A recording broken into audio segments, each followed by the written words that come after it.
I know I need to change, I know I need to work on my habits, but what habits do I actually focus on first in order to change my life?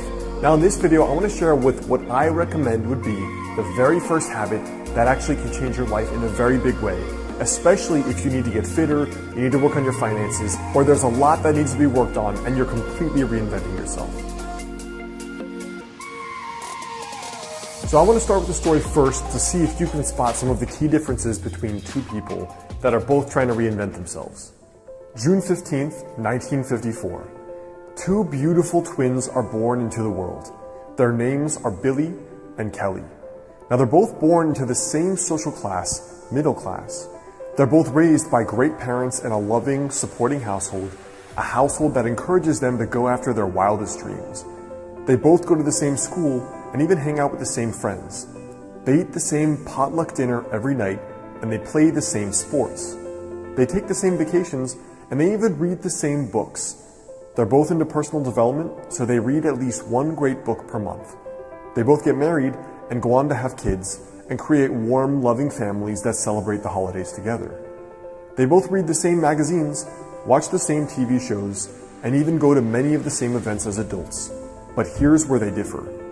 Despite all their similarities, over the decades, Kelly has maintained her slim, 135-pound physique with very little variation over the years. She enjoys vibrant health.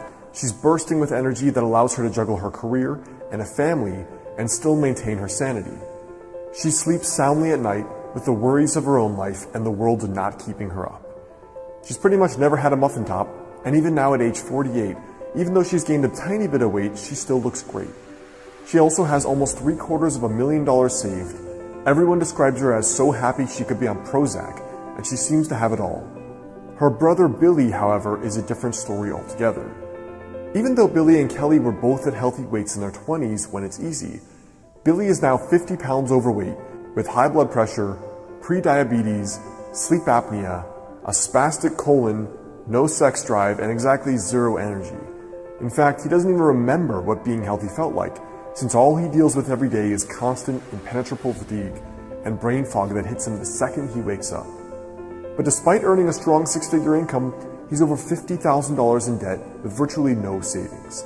And to top it off, he's known as the Scrooge of his town, always complaining about the things that go wrong for him and how hard he works and how little he gets in return. Well, what gives? How could two people with similar IQs, upbringing, interests, education, parenting styles, and more have ended up so different? How did Kelly's life appear to get better with age, with incredible levels of health and vitality, physical wealth, happiness, and an amazing family? It wasn't just her net worth that got better. It was her life net worth.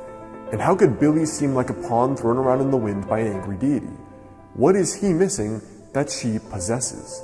So this story is the very first story, the opening chapter, the opening page of my book, Master the Day. So what did Kelly actually possess that Billy didn't? Well, to me, that one thing she possessed was self-awareness. So to me, the most important habit to change your life is self-awareness. All right, I get it. You were looking for something sexy. You were looking for a tactic to try, something that's cool and unique that you haven't heard before.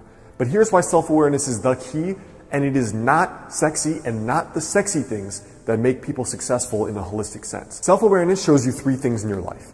It shows you your flaws, it shows you your strengths, and it shows you your loops. For me as a kid, I used to be a horrible know-it-all.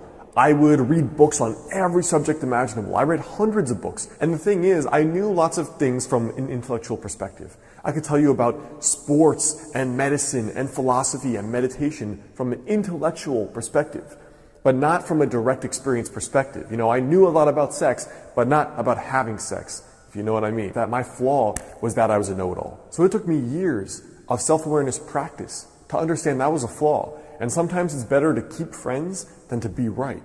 But it also will show you your strengths. As a kid, I was also extremely sensitive. I'm an INFJ Myers-Briggs type, super introverted and super receptive and perceptive about people's emotions. So as a kid, I could read people almost by the time we'd finish shaking hands. I could predict their personality pretty accurately.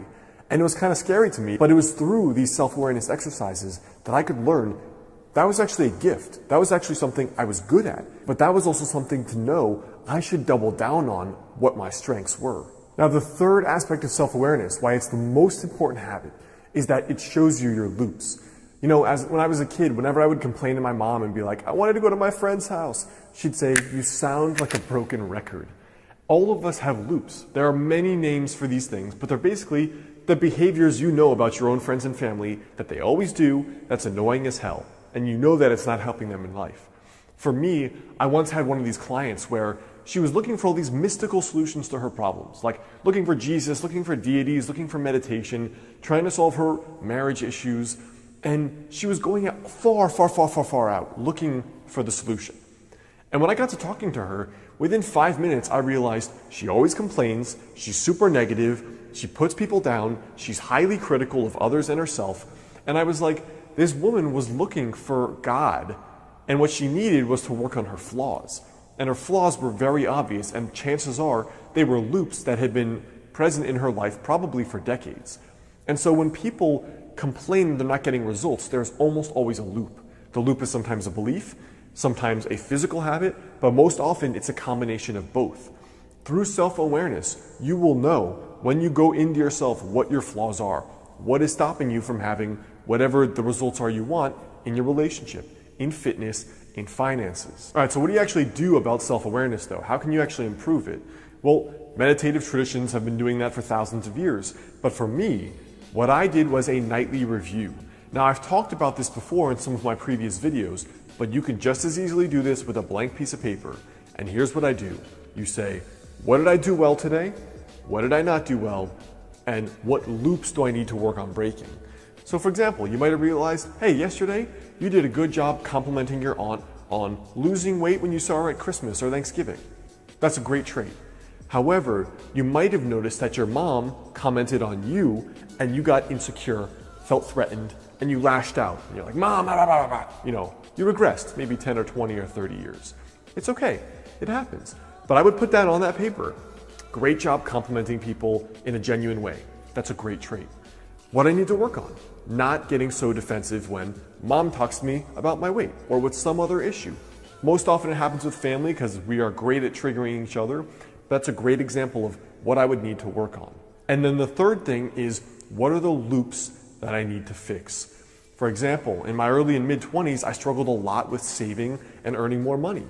And I found that behind it, first of all, was that I thought that, hey, life is short, screw it. Might as well enjoy my life, go on that trip, go to Six Flags, buy these video games, do whatever I want. So my belief was that life is short, why save money? So I would write down that there's a belief here that's preventing me from growing. My action was that I was not saving, and what I have to do is I have to start saving $10 a day, for example, or $3 per day. So in my opinion and experience, the habit that changes your life is the habit that gives you God vision about yourself, your strengths, your flaws, your weaknesses, and most of all, your loops, the repetitive patterns of thinking and of doing that are often sabotaging. They're not getting you the best results you want, because otherwise, why would you be here trying to reflect on why you're not getting the results you want in life, right? Same way I was. So what I want you to think about today, your tiny daily habit, is to do this 3-part ritual. Do the nightly ritual. What did I do well yesterday? What did I do poorly? What are the loops I need to break? And you can think, most often it's where you're not getting results. Usually finances, health, or relationships. So think carefully about those and where those loops are.